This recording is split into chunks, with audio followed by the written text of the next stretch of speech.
चाचा रुंडा हे ॾिस मूं जॻह जा कागज़ सोनी जे नाले कराए छॾिया आहिनि। बड़े तारा गोल तारा हेॾे कर बाबा। न ही कागज़ ॾींदुसि मां निकाह जो। अरे बाबा मां खयूं कोन थो वञा, रुगो कागज़नि जो दीदार त कयां। ॾिसणु चाहींदो न, ही ॾिस। हाणे त यकीन आहे ई न। रुंडा कान पोइ खणी ॿुधायो त निकाह जी तारीख़ कॾहिं था रखो? ॿुध कहिड़ी महिल जो चयो उन निकाह जो? अॼु राति दिलि न बाबा अॼु ई रखो, देरि छा जी आहे? ठीकु आहे चाचा, अॼु राति मां ई बाबो ज़रूर तो वठींदासीं।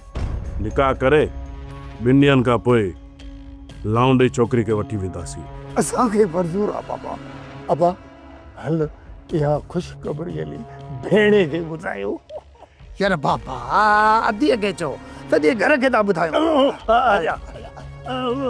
सलाम वालेकुम। वालेकुम सलाम।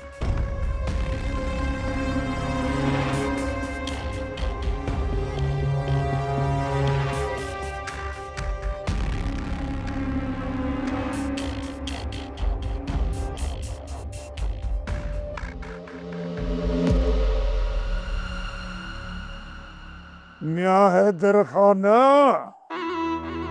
निकाह थो थे, निकाह ख़बर ते कंहिंजो सुहिणीअ ऐं सिकूअ जो पुट जेकॾहिं उन निकाह खे रोके सघी थो त रोके ॾेखार।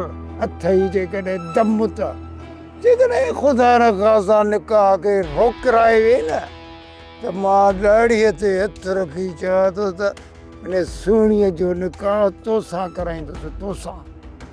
तव्हां निकाह जी तयारी कयो ऐं मां क़बर खोटण जी तयारी थो कयां। जेको बि सोणी सां लाओ लांदो उनखे क़बर सां लाओ लाहींदुसि, क़बर सां।